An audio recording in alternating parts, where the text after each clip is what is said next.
Because when you know who you truly are, you're not going to be working for things that you're not aligned with, right? Or companies, people, industries, depends on what resonates with you. But I think like that's maybe I learned like she has this phrase that like when you meet your monsters, you're able to play with them. Hey, I'm Vishesh, your host. I'm a 5x founder and CTO.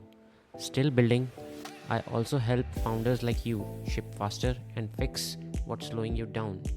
More at vishesh.space. This episode is about what happens when you win and still feel lost. My guest Sama went from hospital clown to cybersecurity founder to a successful exit. And on this episode, we get into the stuff nobody talks about after an acquisition.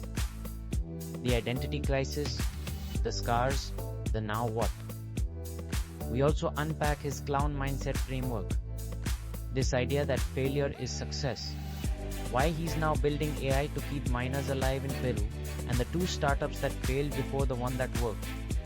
If you're a founder questioning your path, this one's going to hit. Hey, hi Sama. Thanks for joining me on the podcast. I was just thanks for the invite. Awesome.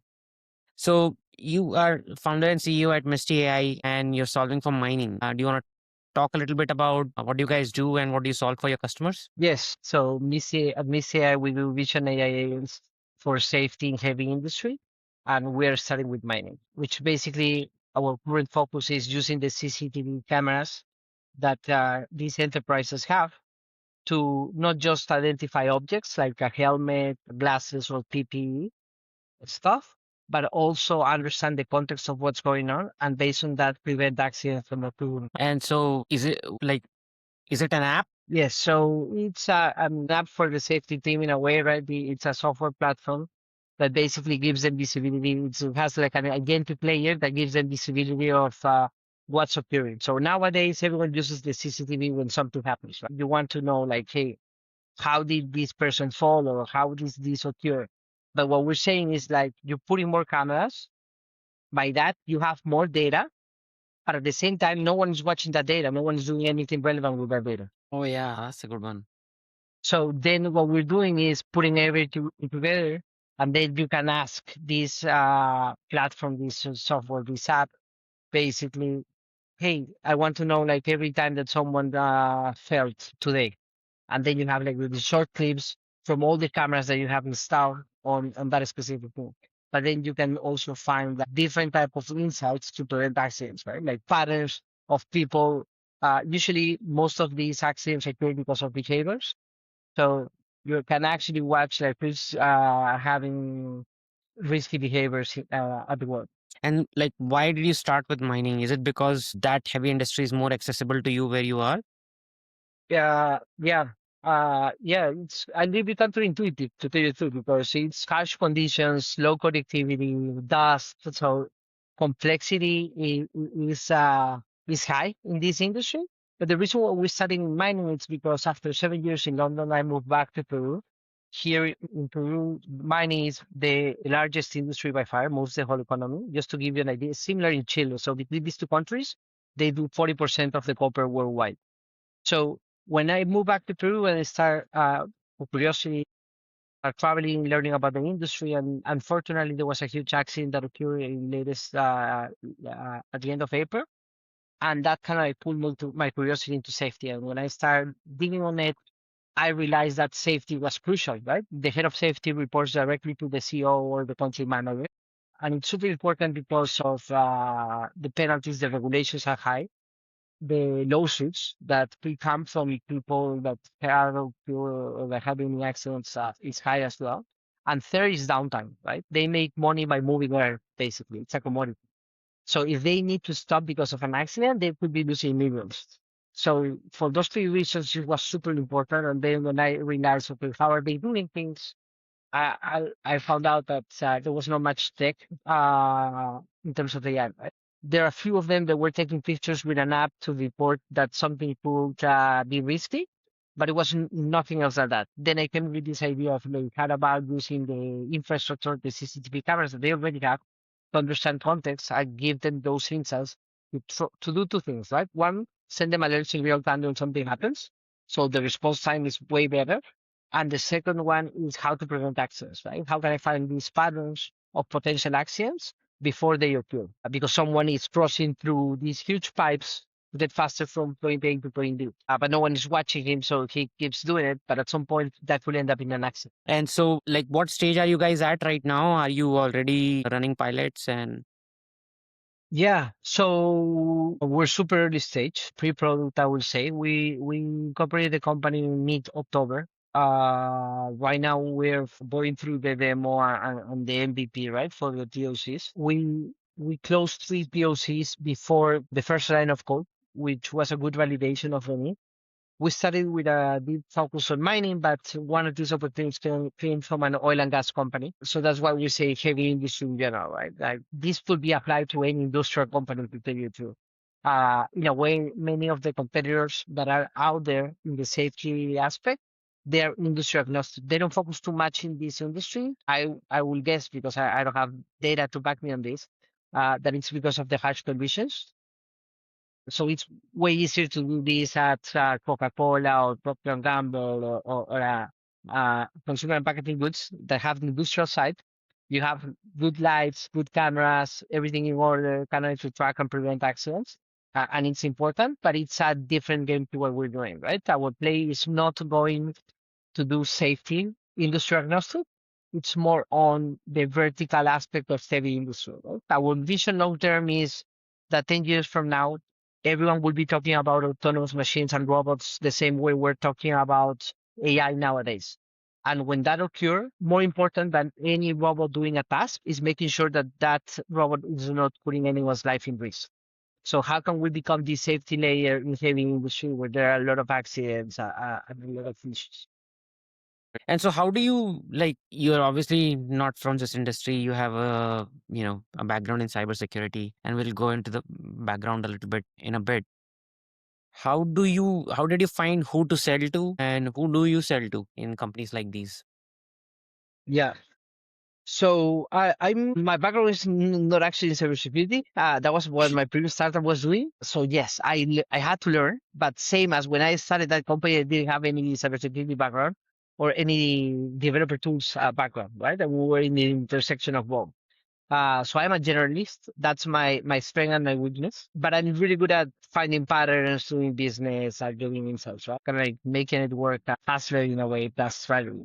So with this, for us to validate the idea, right, that we need to talk to customers, right? And when you think about customers, is who is the buyer persona, right? Who has the budget to actually pay for this, but also like who is going to be using you.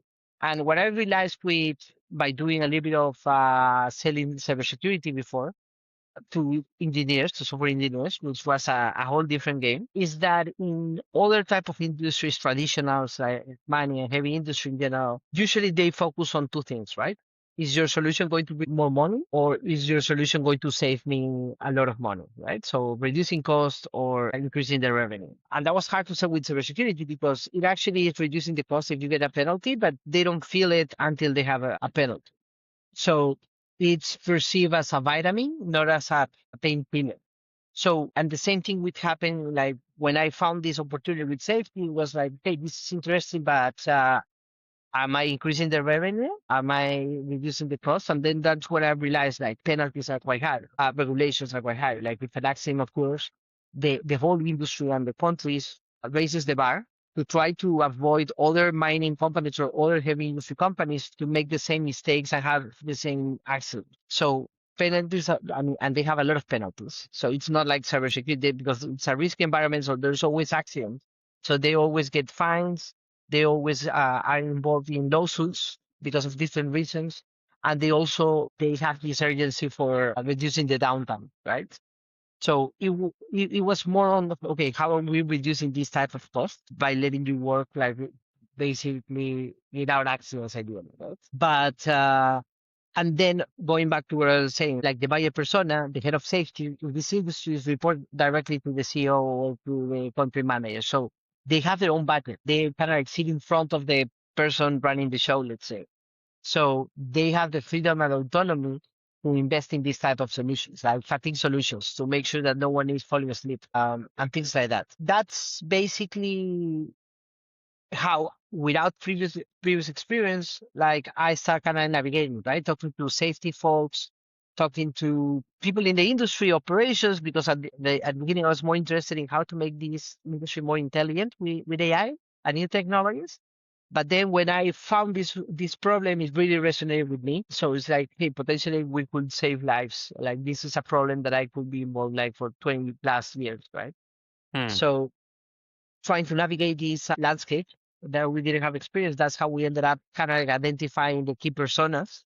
But of course, the head of safety is the key person, and it has a lot of influence on the key of security. So security is a different team than safety, but both same share some of the same data. Let's say, right? Both have access to the cameras, to the CCTV cameras. Interesting. Yeah, I think that's an interesting point. Like figuring out what to do as a founder, especially if you've done multiple startups, it's a good way to look at, can I spend the next 20 years doing this? I think you mentioned your company is incorporated in the UK.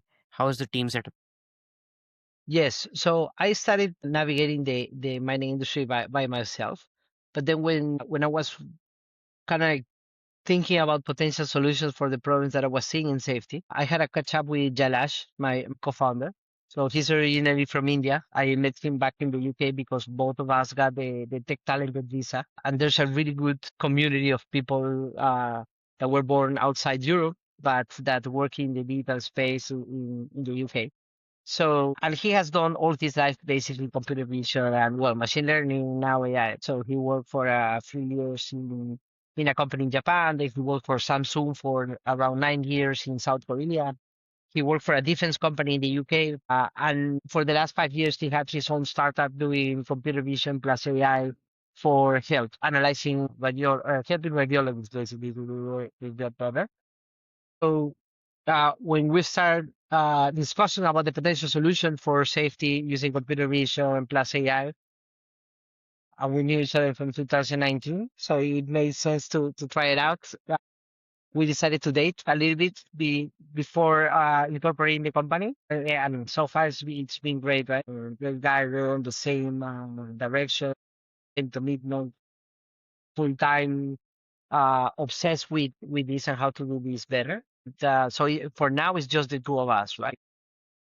Building this first MVP to do the POCs, the pilots, but at the same time talking to these investors to raise a pre-seed that will speed up the time to market. Do you want to talk a little bit about the dating phase? Like for people who have yet to find their co-founders, are there any interesting things that you would recommend them to try while they're dating co-founders? Oh yeah, I mean it's super difficult, right? It's like getting married. Uh, you find like really good marriage that they met each other for 7 years before getting married, and others that met just for a few months and it worked. So I don't think there's a specific science on why is this going to work or not. But what I would say is that in any relationship, I think like we all have pros and cons, right? So we all have our demons. So the fastest you can see the other one's demons, and you can let your demons be seen by others, the easier or the faster that you're going to realize if you could actually deal with that on the journey. I'm not an expert on this, but I think like that. I think like having discussions or different point of views, it's really helpful because that's going to be life and you're going to have to deal with it, right? So something that I learned when I was working at Amazon that I really like is that many times when we had to make a decision, someone will say, okay, I disagree and commit, right? Like I disagree with what you're saying, but I'm going to commit to making the call right now. So I'm going to commit and make this happen. But I want you to know that I'm not in the same position.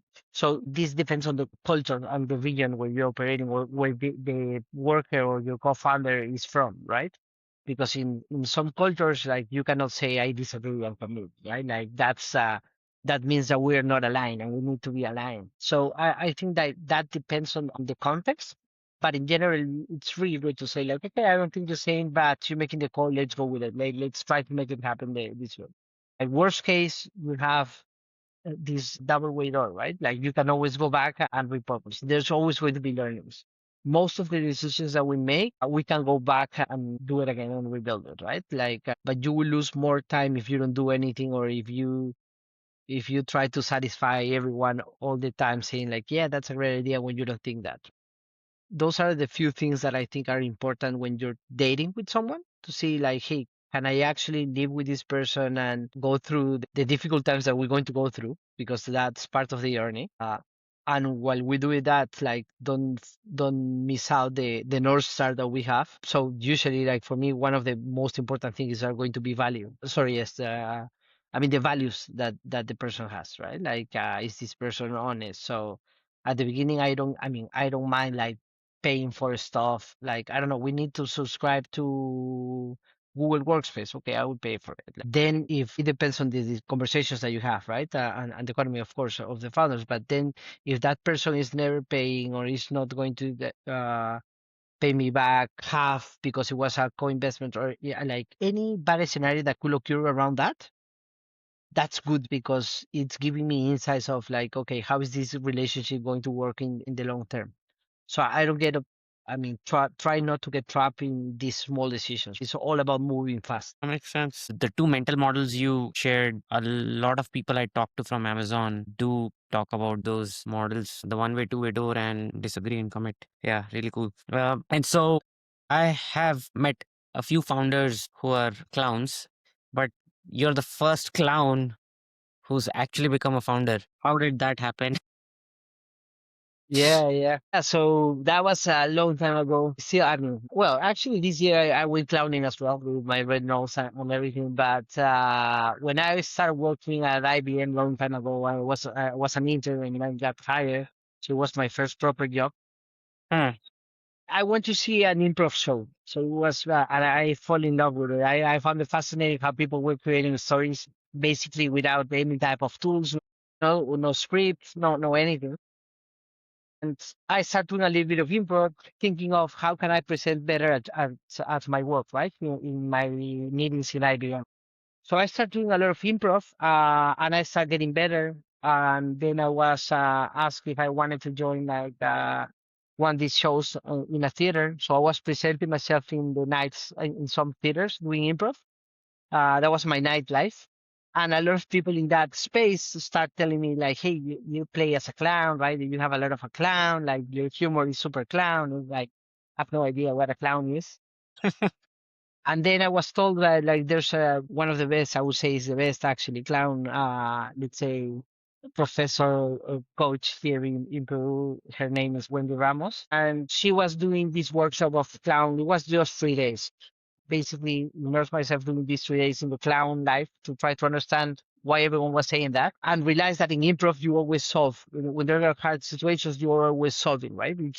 Everything is about problem solving.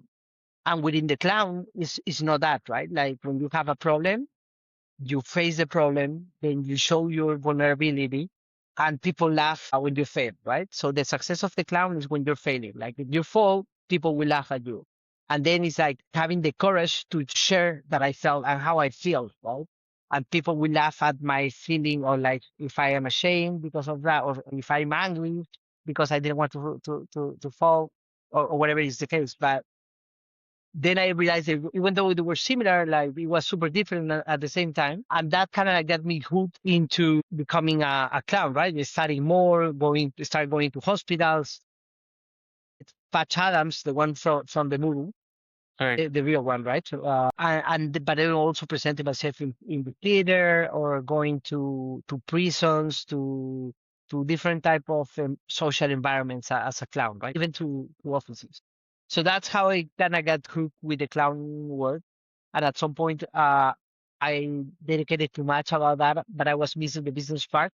So when I was trying to connect these two words, I ended up finding this Master of Science in Creativity in Buffalo, in the United States. So I did this Master of Science in Creativity. That's how I ended up kind of immersing myself in the innovation space, right? Because creativity is, in a way, I mean, super close to innovation, right? Innovation, I mean, of course, you need to act. There's some action. Creativity is more the ability and the skills that you have to create new ideas that are useful or valuable. innovation is more making these ideas actually true, right? Yeah. I mean, someone from my part of the world, that doesn't even make the list. Masters in creativity. My Yeah, yeah, God. yeah, yeah. That is I mean, amazing. it was similar. Here it was similar. Like my parents thought that I was going to be working at an I don't know, an agency, right, doing ads or something like that. But it was great because in this master, like what I realized it was that okay, you have the creative person, you have the creative product, the creative so press, which is the environment, and then the process, right? So what's a creative process? So in creative process, then you find out about design thinking, or CPS, creative problem solving, Lego serious play, and there are different type of tools that are related to the creative process in the environment as well, right? How can you create an environment that it's making everyone more creative? So it had a little bit of everything, and because it was a master of science, then you also had this statistics piece to know, like, okay, why is this person more creative than this other person, right? So, but based on what type of studies or what type of theories, so then like it was super interesting. But yeah, it was way more broad than what people think, right? Which is just putting post-its in the wall. Oh, that sounds interesting. I'll check out the course for sure just to see what are the job prospects for someone graduating with that degree. Yeah, that's a good question. I mean, it's a tricky one, right? Like many of the people there were in education, and they were thinking like how to bring more creativity in the education space. There was a good group of people working in innovation teams in different companies, right? Like Disney, Coca-Cola, like they would have these innovation teams, and they were sending people to study these courses or these programs. Hmm. But then you also had, I would say, outliers or entrepreneurs that wanted to do something, and they ended up doing like even coaching or consultancy. Uh, so it was a bit abroad to tell you the truth, but those were the maybe the three patterns that I found like the most common. And so when you started from improv to clowning, you said your goal was to learn more about how can you apply those skills at work. What aspects did you carry to work specifically, and are there any practical tips that people can use from your experience that can Yeah. be a quick win? So the thing with clown, which I was not expecting, right? Because I got into improv to present better at my work, but then when I jumped into the clown space, then I realized that I was learning things that I was not thinking of learning. And maybe the most powerful one was learning more about me, right? Like who I really am, like what do I really like? What's my real identity, not what I am showing to everyone, right? Like if I ask you, hey Vishesh, how are you? Say like, hey, great or good, how are you? If you're in the UK, we'll say not so bad, right? Because they always say from a negative aspect. But my point is that you're not showing like who you really are, right? Like, because maybe it's like, hey, I'm concerned, right? My mom is going to the hospital today because she's going to receive some results, and I'm concerned. I'm not sure like what she's going to get. Or I'm stressed, right? Because I have three kids at home and they're driving. I have three boys that drive me crazy, which is true. But so no one is showing. And then in the clown space, what I learned is that the red nose is the smallest mass spinner. Right? It's kind of like but it's the only one that instead of putting like another character, it's letting me be who I am really at and show my vulnerabilities. And people will laugh at that, right? Like, as I was saying, people laugh when you fail, and we all fail. That's part of life. But then, like, how am I confident enough to show everyone what am I failing at, or what I am, or the things that I'm scared of? Hmm. Then what I realized in these clown classes was that a lot of people were resigning their jobs or doing something different. And when I started questioning about that and talking to Wendy, the professor, which is a great mentor of mine now, it was like, yeah, because when you know who you truly are, you're not going to be working for things that you're not aligned with, right? Or companies, people, industries, depends on what resonates with you. But I think like that's maybe I learned like she has this phrase that like when you meet your monsters, you're able to play with them. So for me, that was part of it, right? Okay, I have a strong ego, right? Like, okay, now I'm aware of that. I was never thinking of that, right? Like, oh, I know that I'm resentful. Then when I started kind of like meeting my monsters, then it was like, okay, now like I'm more conscious about me, about my reactions, about how am I behaving, but also like it gives you, it empowers you, right, to be who you truly are. And I think that's one of the reasons why I kind of like unlocked this door to entrepreneurship as well, right? Because it was like, okay, if I cannot find like the things that resonate with me in the corporate world, maybe this is what I have to do, right? Build something from scratch with the things that I'm aligned and with the values that I have. Yeah. In clowning, you are expected to fail, which is why things are perceived funny. But in real life, sorry, in a group setting in at work, people don't expect you to fail. What did you mean by being able to share failings at work? Because they seem a little different. Yeah, yeah, yeah. No, I agree, and I also think like this goes back to the culture. In Silicon Valley and in other countries, you could have a startup, fail at it. Next time that Right. you're going to do something, you could get money. In other countries, like if you fail, no one is going to give you money never again, right? Because you're not trustable. So it depends on the culture. But I would say, I mean, fail is not the opposite to success. Fail Hmm. is part of the journey to success. Hmm. So it's more about there you like there's no way you could find someone that is successful that has not failed on different things in the journey to get there, right?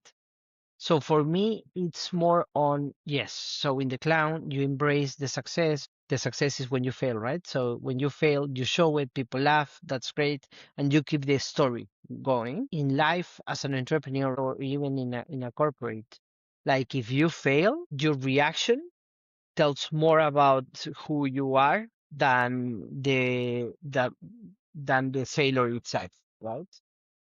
So that would be my advice. If you're failing, that's great. But then like question like how can I do things better or like it's data, right? Failing is data.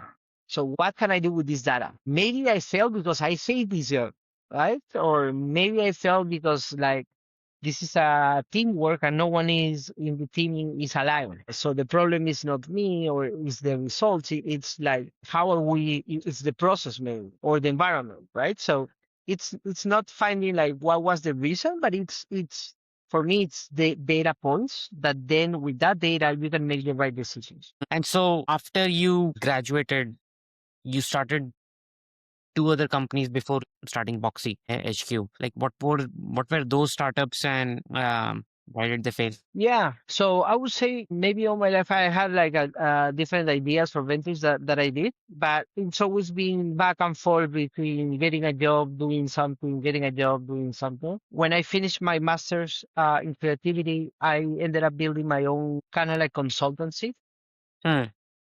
through the innovation process with creativity. I had that for a couple of years. It was good, loved the purpose of it, but it was as consultancy, it was me getting more job. It was hard to delegate because the customer wanted me to go, not to send someone. And then it was not scalable, right? It was me getting more work, maybe getting better pay. But so at some point, it did resonate with me, and I ended up joining Wida, which is the corporate venture capital arm of Telefonica, investing in early stage startup. So Telefonica is this global Spanish telco. So my job with them was to invest in startups and helping them scale. I worked with Wine Retail for a couple of years, investing in industry agnostic startups that could bring value to the telco, but at the same time we had different partnerships. DCHQ, which was the UK government on the cybersecurity aspect, so doing acceleration program for cybersecurity startups, and then another one with AI, blockchain, and a few more. But after 2 years with them, I moved to Amazon, to AWS, to lead a program in EMEA that connected enterprises with startups. And after 2 years there, I left to build Boxee HQ, which was I would say, the proper startup, right? That's the only company that I had where we raised money, for example. The other one was bootstrap. But it was, yeah, absolutely different, out of my comfort zone, right? Like security didn't work for developers. Had to learn everything from scratch thanks to my co-founder, Bipan, right? He was the one that had well-known experience in the subject. At the beginning, I wanted to invest in him, and then we all decided to do it together. So that's how things kind of like found its way. And so the genesis of Boxee HQ was you were about to invest in, but then you joined as a co-founder. So he had, yes, so he had the original idea. Then I kind of like wanted to invest. It was enough time. I was intrigued by the opportunity, so I started doing a little bit of research, sent him and some information about it, uh, anything insightful that I found in this place. And then we started kind of to jump on calls like once per week, then twice per week. And then things, that was the daily things, right? Until things got more serious. Are we going to do this or not, right? Because we didn't have any proof. And what was it like joining someone else's idea? So yeah, good question. I mean, Because mm, it's a no, long yeah, commitment. yeah, yeah. I think like in a way for me, it's maybe because of the clown stuff, or I'm not sure, right? But I feel that I'm really good at listening to my intuition. It's just not the same as the ego, right? The ego is like this little voice that you have in your head. Like the intuition comes more from the guts, right? It's more this gut feeling that you know you need to do something. So in this case, the idea resonated, the opportunity was great, but it was like, okay, but am I going to be able to commit this for 10, 20 years, right? And then it was like, yeah, absolutely, right? Because I will see that cybersecurity is going to be a huge thing in life. I mean, it's already affecting a lot of people that and it's just going to get worse. I mean, as we see nowadays, hackers are using more promptings and LLMs than anyone probably to get more scams.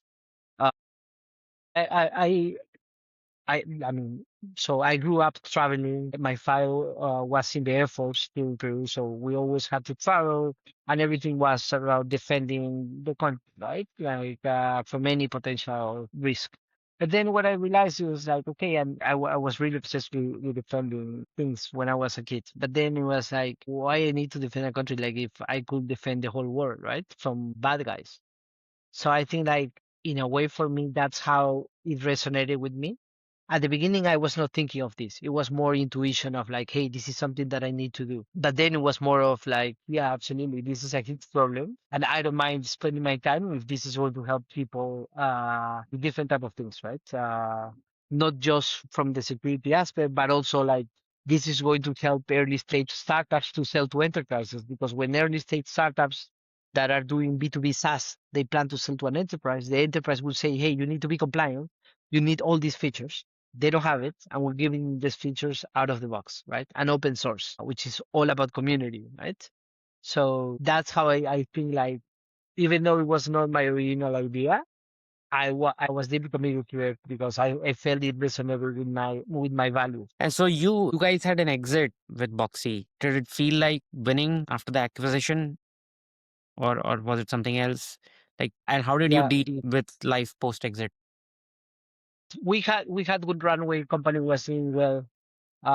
We had like 15 more months of runway, just to give you an idea. At the beginning, I was not too tempted to sell the company. Uh, but the board decided it was the best opportunity and the best timing to do it.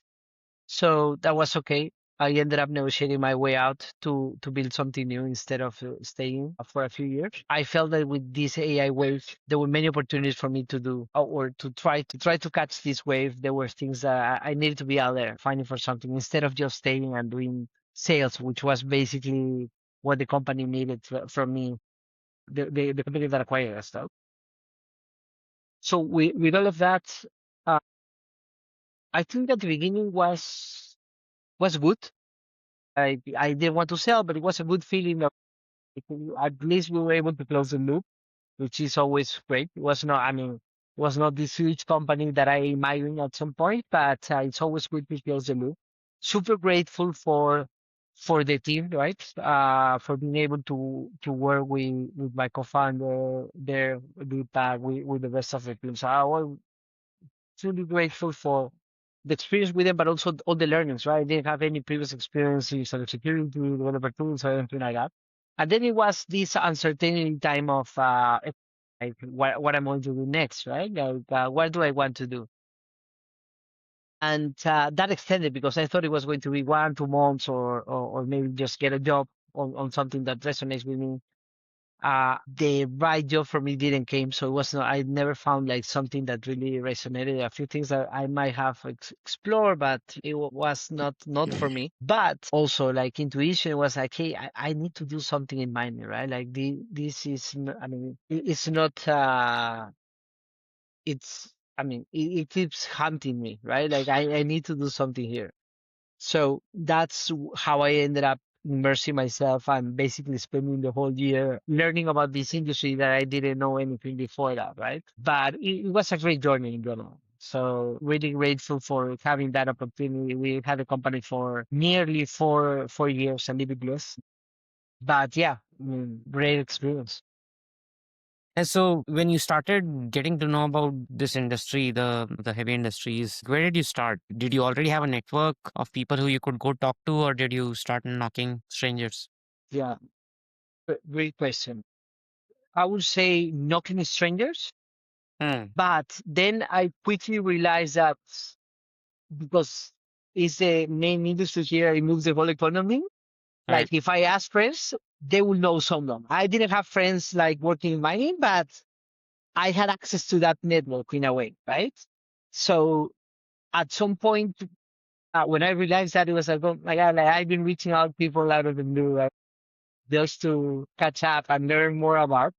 There were some people that were willing to share insights. I think also helped the fact that I'm not that young. Like I have some experience, I'll be louder, I did a little things. Maybe that's a bias that I have, but I felt that even though usually I reach out on LinkedIn with a point of cold message, and I had some really good conversation with people I was not I didn't know before.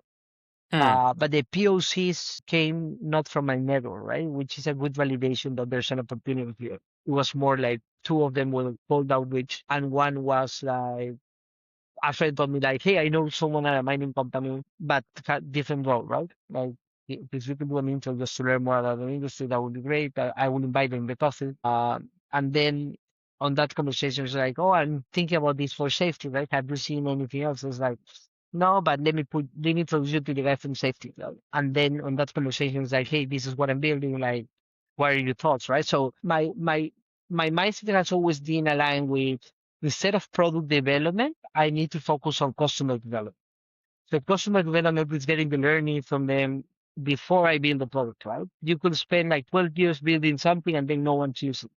So how can I make sure that I'm learning about the mistakes and their pains before I start building it? So then we can incorporate those insights. So we don't have industry knowledge. Neither me or Jalash have worked in caving industries before, but we have a lot of experiences with computer vision, AI, building startups, bringing innovation to large enterprises. So then it was like, okay, so if we have all these skills, then there's two things that we can do, right? One is leverage the know-how from our enterprise customers. Let's use their safety teams, the experts, to actually give us the insights that they need to build this. So we don't need to reinvent the wheel. We don't need to go and do a master's in safety. Maybe at some point, but not right now. So that was one thing. And the other thing that we were thinking of is like, okay, besides advisors and customers that have experience in this domain, then how can we make this model learn more about this about safety and about saving industries, right? Our background comes with computer vision. We say like, hey, maybe computer vision is not just to identify safety risks. We can also use computer vision to go through different videos from credible sources to start learning about this Yeah. software, right? So the way I see it is that how can we become the eyes and the brain of safety, especially because both of these two things are going to be aligned with the long-term vision on becoming the safety layer for autonomous machines. That makes sense. Interesting. Interesting road ahead. Yes. I saw a post where you said startups are from Mars and enterprises are from Venus. What Yeah. did you mean by that? Yeah, there was this book about men's are from Mars and women are from Oh, yeah. Venus. Right? So I got inspired by that. But the point is the same, right? Which is they speak different language. So in your startup, it's more about being agile, like, hey, this is what we could do, like, and all the things that you're excited about. And when you're an enterprise, it's more about not breaking things that have been already been built, right? So it's more about compliance and about security. So I think like that's the misconception between these two languages, between these two players. So while the startup wants to do something fast, and it's happening to me as an entrepreneur now, right? That I send them an email like, hey, how can we start the POC? It's like, oh, that person is out of the office for the next 2 weeks. So we'll get back to you as soon as that person comes. And when that person comes, suddenly there's something else happening, right? So it's not the same feeling of urgency. So it's if you have a large chip, which is kind of like an enterprise, and it needs to turn in you, it's going to take time, right? Because if it turns too fast, it's going to fall to the ocean. But if you have the startups are more like zodiacs, if they need to turn to in you, like they could do that in seconds. So it's the same thing of what we have in mind, right? And that flexibility is not the same as an enterprise.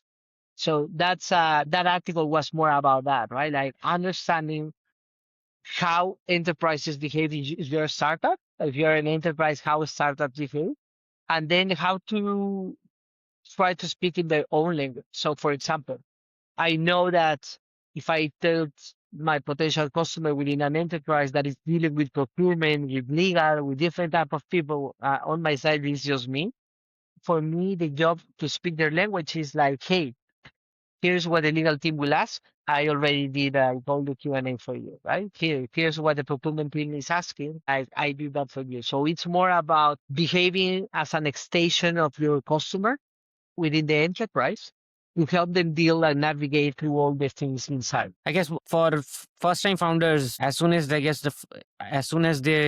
the first few reps on how enterprise the requirements that enterprise deals have, they can start building that muscle and being more prepared for the next few rather than reacting to what they're asking. Yeah, yeah. So there are some people that prefer to go to medium-size companies, right? To get the muscles in peace and then go for the enterprise. There are a few that go straight to enterprise, which at the beginning is going to be more slow, for sure. But once you can close a few of them, like you already have all the muscles to go pretty much with any type of customer. So I would say, depending on the solution and your skills, or the flexibility that you have, like you can find like what's the best way to navigate. But there's no one size fits all, right? Like I wouldn't recommend like, hey, this is what all startups need to do, because every team, every industry, every distribution channel is different. So you have to understand like game you're playing and then define like what's going to be your strategy, right? And learn super fast, because that strategy is never going to go out as planned. Yeah, for sure. And so, what message you would, now that you've done a few and onto a new one, what is the one message you would send yourself before you started like your first company? Yeah, yeah, yeah. Yeah. Okay.